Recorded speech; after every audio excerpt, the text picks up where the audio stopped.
Hello student, आज के इस न्यू वीडियो में हम लोग motion of the charge particle in electric field study करेंगे। यानी कि यूनिफॉर्म इलेक्ट्रिक फील्ड में इलेक्ट्रिक चार्ज चाहे वो पॉजिटिव हो या निगेटिव हो, उसका बिहेवियर कैसा होता है। बिहेवियर का सेंस हुआ कि चार्ज पार्टिकल पर जो फोर्स लगता है वो उसका मैग्नीट्यूड कितना होगा, फोर्स का मैग्नीट्यूड प्लस डायरेक्शन, एक ये कैलकुलेट करेंगे। दूसरा, हम लोग जब चार्ज पार्टिकल को इलेक्ट्रिक फील्ड में रख देते हैं तो चार्ज पार्टिकल पर फोर्स लगेगा, फोर्स के वजह से वो चार्ज पार्टिकल एक्सेलरेट करेगा, तो कितना एक्सेलरेशन होगा इसको कैलकुलेट करेंगे। फिर हम लोग कैलकुलेट करेंगे जब चार्ज पार्टिकल में एक्सेलरेशन होगा तो उस चार्ज पार्टिकल में वेलोसिटी भी होंगे, तो वो वेलोसिटी के रिजल्ट्स को कैलकुलेट करेंगे ड्यूरिंग टाइम इंटरवल t और डिस्टेंस ट्रेवल s। फिर उसके बाद जब वेलोसिटी कैलकुलेट करेंगे और चार्ज पार्टिकल में मास होगा, पार्टिकल का मास भी दिया होगा, तो मास और वेलोसिटी से मोमेंटम कैलकुलेट होगा। तो अब हम लोग नेक्स्ट टॉपिक में मोमेंटम कैलकुलेट करेंगे। और जब चार्ज पार्टिकल के पास मास और वेलोसिटी तो प्राप्त हो गया तो मोमेंटम निकाल लिए, फिर उसके बाद हम लोग काइनेटिक एनर्जी कैलकुलेट करेंगे। तो इस टॉपिक को हम लोग इस वीडियो में स्टडी करने वाले हैं और ये सारे यूनिफॉर्म इलेक्ट्रिक फील्ड में इलेक्ट्रिक चार्ज को रखने की वजह से पढ़ेंगे। तो सबसे पहले हम लोगों ने एक चार्ज पार्टिकल जिसका मास m है और चार्ज उस पर q है and be placed initially at rest, मतलब उसको रेस्ट में रख दिया गया एक ऐसे इलेक्ट्रिक फील्ड में जिसका स्ट्रेंथ E है। वो ये इलेक्ट्रिक फील्ड हम लोग यूनिफॉर्म इलेक्ट्रिक फील्ड लेंगे।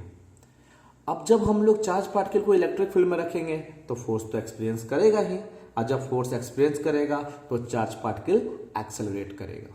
ये एक्सेलरेट तब करेगा जब चार्ज पार्टिकल जो मैंने प्लेस करा है वो फिक्स ना होकर फ्री टू मूव हो।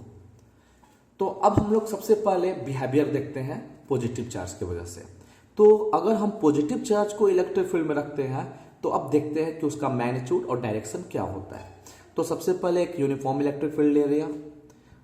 ये इलेक्ट्रिक फील्ड का डायरेक्शन प्लस से माइनस होता है, तो इस वजह से हमने इधर पॉजिटिव चार्ज और इधर निगेटिव चार्ज कंसिडर कर लिया और इलेक्ट्रिक फील्ड का डायरेक्शन लेफ्ट टू राइट है। अब मैंने जब चार्ज पार्टिकल प्लस क्यू को इस यूनिफॉर्म इलेक्ट्रिक फील्ड में रख दिया तो पहले हम लोग जानते हैं कि इलेक्ट्रिक फील्ड में रखने पर चार्ज पार्टिकल पर उस पर फोर्स लगता है और उसकी फोर्स की वैल्यू इलेक्ट्रिक फील्ड इंटेंसिटी से कैलकुलेट कर सकते हैं। तो इलेक्ट्रिक फील्ड इंटेंसिटी के रिजल्ट्स में हम लोगों ने पढ़ रखा है कि electric field intensity force per unit charge होता है। तो इससे हम लोग F का वैल्यू क्रॉस मल्टीप्लाई करके कैलकुलेट कर सकते हैं। अगर मैग्नीट्यूड निकालना हो तो दोनों तरफ मॉड लगाएंगे तो F equal to QE mod के रूप में प्राप्त होगा। तो इससे हम लोग ये प्राप्त किए कि जब कोई चार्ज पार्टिकल को यूनिफॉर्म इलेक्ट्रिक फील्ड में प्लेस करते हैं तो उस चार्ज पार्टिकल पर लगने वाले फोर्स का मैग्नीट्यूड Q इंटू E होता है और डायरेक्शन इलेक्ट्रिक फील्ड के डायरेक्शन के अलोंग होता है। ये अलोंग होने का कारण क्या है, इधर का पॉजिटिव चार्ज इस पॉजिटिव चार्ज को रिपेल करेगा, जिसके वजह से ये आगे की ओर इलेक्ट्रिक फील्ड के डायरेक्शन की ओर प्रोसीड्स करेगा और इधर का निगेटिव चार्ज इस पॉजिटिव चार्ज को अट्रैक्ट भी कर सकता है।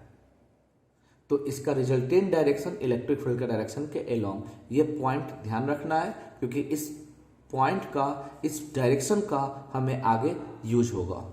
यानी कि किसी पॉजिटिव चार्ज पार्टिकल को यूनिफॉर्म इलेक्ट्रिक फील्ड में रखते हैं तो उस चार्ज पार्टिकल पर जो फोर्स लगता है वो इलेक्ट्रिक फील्ड के डायरेक्शन के अलोंग होता है और मैग्नीट्यूड Q इंटू E के बराबर होता है। सेम रिजल्ट निगेटिव चार्ज के लिए भी होता है, बस डायरेक्शन अपोजिट हो जाएगा। तो जब हमने एक इलेक्ट्रिक फील्ड सेम मान कंसिडर कर लिया, इसका भी डायरेक्शन लेफ्ट टू राइट, तो suppose that here positive charge will be present and here negative, and when A charge particle minus Q is placed of mass m then force will be exist। अब force experience किस आधार पर करेगा, तो इधर का negative charge इस negative charge को repel करेगा और ये फ्री टू मूव है, रिपल्सन की वजह से ये इस डायरेक्शन में मूव कर सकता है या इस डायरेक्शन में फोर्स लगेगा और ये पॉजिटिव चार्ज इस निगेटिव चार्ज को दूसरे वे में देख सकते हैं अट्रैक्ट करेगा। तो रिजल्टेंट डायरेक्शन वो इलेक्ट्रिक फील्ड के डायरेक्शन के अपोजिट हुआ। तो इस तरह हम लोग प्राप्त कर लिए क्या कि निगेटिव चार्ज पर जो फोर्स लगता है वो इलेक्ट्रिक फील्ड के डायरेक्शन के अपोजिट होता है। और मैग्नीट्यूड की बात करें तो मैग्नीट्यूड के लिए हम लोग यहाँ माइनस चार्ज के लिए माइनस लिख सकते हैं। तो यहाँ माइनस से पता चला कि जो फोर्स है वो ई वेक्टर के अपोजिट है, लेकिन जब मॉड देंगे तो इस माइनस का मॉड क्या हो जाएगा, पॉजिटिव, और ई वेक्टर का मैग्नीट्यूड ई के बराबर। तो फोर्स का मैग्नीट्यूड पॉजिटिव वाले चार्ज के मैग्नीट्यूड के इक्वल हुआ जब चार्ज का वैल्यू सेम लेंगे। अब हम लोग नेक्स्ट टॉपिक देखते हैं। अब देखते हैं कि चार्ज पार्टिकल अगर मास m हो तो चार्ज पार्टिकल एक्सेलरेट करेगा। तो एक्सेलरेट करेगा तो इलेक्ट्रिक फोर्स तो F इक्वल टू क्यू ही हो गया। अगर मास हुआ और बॉडी में एक्सेलरेशन आया तो न्यूटन सेकेंड लॉ से उस पर लगने वाले फोर्स को मास इंटू एक्सेलरेशन के फॉर्म में ले सकते हैं। हालांकि दोनों फोर्स सेम है तो फर्स्ट और टू से कंपेयर करेंगे तो हम लोग ये देखेंगे Q E is equal to M में दोनों फोर्स के वैल्यू को इक्वेट किया तो acceleration Q E upon M. ये फॉर्मूला हम लोग ध्यान रखेंगे जब किसी चार्ज पार्टिकल को इलेक्ट्रिक फील्ड में रख देते हैं। तो जब चार्ज पार्टिकल एक्सेलरेट होता है तो उसका result Q E upon M के इक्वल आता है। अब यहाँ पर एक इंपॉर्टेंट चीज ध्यान में रखेंगे। क्या ध्यान में देखना है, चार्ज मैंने फिक्स कर रखा था, यानी इसका मैग्नीट्यूड मैंने कांस्टेंट ले रखा है, मैग्नीट्यूड तो बदलेगा नहीं, मास भी फिक्स्ड है और इलेक्ट्रिक फील्ड इंटेंसिटी का वैल्यू भी कांस्टेंट है। यानी कि इसमें जितने भी टर्म है तीनों कांस्टेंट है। जब तीनों कांस्टेंट है तो एक्सेलरेशन भी कांस्टेंट होगा। तो इस तरह हम लोग कह सकते हैं कि जब चार्ज पार्टिकल को यूनिफॉर्म इलेक्ट्रिक फील्ड में प्लेस करते हैं तो जब चार्ज पार्टिकल एक्सेलरेट होता है तो वो यूनिफॉर्मली एक्सेलरेट होता है। So we can write since the electric field E is constant, the acceleration is also constant and the motion of the particle is uniformly accelerated. अब हम लोग वेलोसिटी कैलकुलेट करते हैं। तो वेलोसिटी कैलकुलेट करेंगे तो सबसे पहले हम लोगों ने माना कि चार्ज पार्टिकल को रेस्ट पे रखा था, तो यानी t इज इक्वल टू 0 के लिए यहाँ की इनिशियल वेलोसिटी क्या हो गई, 0 हो गई। तो इनिशियली मैंने ए पोजीशन में माना चार्ज पार्टिकल था। अब वो चार्ज पार्टिकल एक्सेलरेट हुआ तो ये आगे की ओर बी पोजीशन पर टी समय में बढ़ गया। ए वाला position t is equal to 0 था और बी पर position t is equal to T था। तो t समय में वो s दूरी तय किया। तो सबसे पहले s a और b का सेपरेशन डिस्टेंस है। और यहाँ एक टॉपिक मैंने इलेक्ट्रिक पोटेंशियल को भी कंसीडर कर लिया है। क्यों? क्योंकि इलेक्ट्रिक फील्ड जब हम लोग कैलकुलेट कर रहे हैं तो इसी रिजल्ट को हम लोग इलेक्ट्रिक पोटेंशियल के फॉर्म में भी बना सकते हैं, क्योंकि हमको फिर दोबारा बनाने की जरूरत नहीं पड़ेगी। अब हम लोग पहले इलेक्ट्रिक पोटेंशियल कंसीडर कर लिया। क्या? Electric potential difference between A and B. हालांकि अभी हम लोग टॉपिक में इलेक्ट्रिक पोटेंशियल नहीं पढ़े हैं, आगे के लेक्चर में पढ़ना है इलेक्ट्रिक पोटेंशियल वाले टॉपिक में। लेकिन सबसे पहले मैं बता दूं कि इलेक्ट्रिक पोटेंशियल जो होता है भी वह इलेक्ट्रिक फील्ड यानी electric potential difference electric field और डिस्टेंस दोनों पॉइंट के बीच के डिस्टेंस के प्रोडक्ट के इक्वल होता है, यानी v equal to E into S. अब हम लोग टॉपिक को आगे बढ़ाते हैं। क्या देखते हैं, जब first equation of motion use करेंगे v equal to U plus A T, तो t इक्वल टू 0 पर इनिशियल वेलोसिटी क्या है, 0, और हमको t इक्वल टू टी पर फाइनल वेलोसिटी कैलकुलेट करना है। तो v को उसी तरह छोड़ दिया, u की वैल्यू 0 हो गई।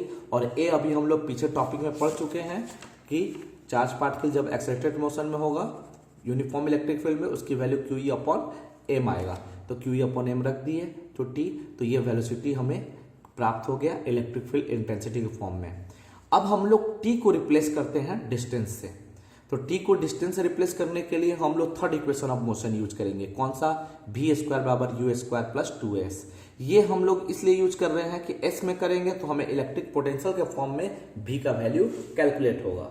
तो सबसे पहले v स्क्वायर बराबर यू स्क्वायर प्लस 2s, तो u की वैल्यू 0 है वो प्लेस कर दिया। एक्सेलरेशन q बाई एम आ चुका है पहले से हम लोग जानते हैं, और डिस्टेंस s छोड़ दिए, और e इंटू एस को एक साथ करेंगे तो वो हमारे इलेक्ट्रिक पोटेंशियल के इक्वल आएगा। इसको हम आगे प्रूफ करते हैं, करेंगे कि e v equal to E into S, electric potential difference e into S के इक्वल कैसे आता है। e इंटू एस भी हो गया, और v को जब वैल्यू निकालेंगे ये स्क्वायर रूट में हो जाएगा, तो ये हमारा वेलोसिटी हो गया in the term of electric potential और ये वेलोसिटी हो गया in the term of electric field intensity.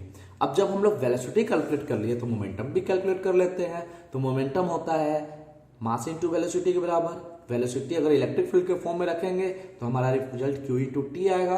अगर इलेक्ट्रिक पोटेंशियल के फॉर्म में रखेंगे तो m इंटू वी की जगह पर पोटेंशियल वाला वैल्यू रखेंगे। तो इसको जब सॉल्व करेंगे तो m स्क्वायर अंदर जाएगा, m स्क्वायर के रूप में जाएगा, एक m कैंसिल हो जाएगा, तो एक रिजल्ट इस फॉर्म में आया। अब काइनेटिक एनर्जी कैलकुलेट करते हैं। तो kinetic energy half mv square के इक्वल होता है। तो v की वैल्यू इलेक्ट्रिक फील्ड वाले रख देंगे तो उससे हमारा एक काइनेटिक एनर्जी इलेक्ट्रिक फील्ड के फॉर्म में आ गया Q square E square T square upon 2m। और उसी तरह हाफ mv स्क्वायर में फिर एक वेलोसिटी इलेक्ट्रिक पोटेंशियल वाला वेलोसिटी प्लेस करेंगे तो हमारा Q इंटू वी के फॉर्म में एक रिजल्ट आएगा।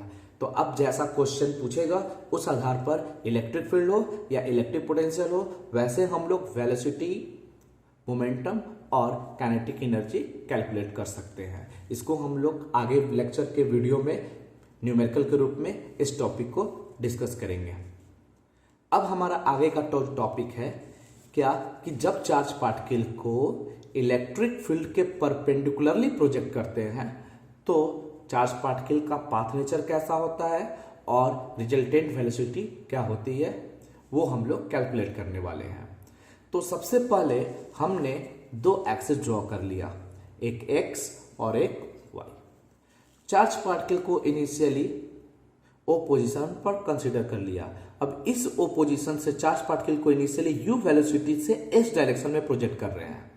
हालांकि इलेक्ट्रिक फील्ड y डायरेक्शन के पैरेलल है, uniform electric field y direction के पैरेलल है और हम लोग इलेक्ट्रिक फील्ड को इलेक्ट्रिक फील्ड के परपेंडिकुलरली चार्ज पार्टिकल को x डायरेक्शन में प्रोजेक्ट करेंगे तो इलेक्ट्रिक फील्ड ऊपर की ओर हो गया ब्लू वाले पेन के डायरेक्शन में और वेलोसिटी हो गया x एक्सिस के डायरेक्शन में, रेड वाले पेन के डायरेक्शन में। तो इस तरह हमारा चार्ज पार्टिकल इस डायरेक्शन में मूव करेगा। लेकिन जब चार्ज पार्टिकल को हम लोग पहले पढ़ चुके हैं कि जब चार्ज पार्टिकल को इलेक्ट्रिक फील्ड में रखते हैं तो चार्ज पार्टिकल अगर पॉजिटिव नेचर का हो तो उस पर लगने वाला फोर्स अपवर्ड होता है। तो जब फोर्स ऊपर की ओर होगा तो जाहिर सी बात है वेलोसिटी भी ऊपर की ओर होगा, एक्सेलरेशन भी होगा। तो एक वेलोसिटी आ रहा है x एक्सिस के डायरेक्शन में और एक वेलोसिटी आ रहा है y एक्सिस के डायरेक्शन में। तो अब दो वेलोसिटी काम कर रहे हैं। जब किसी पार्टिकल पर दो वेलोसिटी काम करते हैं तो वह पार्टिकल वन डायमेंशनल मोशन में न होकर वह टू डायमेंशनल मोशन में हो जाता है और वो two dimensional motion parabolic path के रूप में एग्जिस्ट करेगा। तो अब हम लोग मान लिया कि t समय में, सपोज यहां पर जब पार्टिकल पहुंचा था तब तक समय t हो चुका था और ये टाइम 0 था। तो t समय में पार्टिकल p पोजीशन में पहुंचा। जब p पोजीशन पे पहुंचा तो पार्टिकल का कोऑर्डिनेट जो है x और y, x हो गया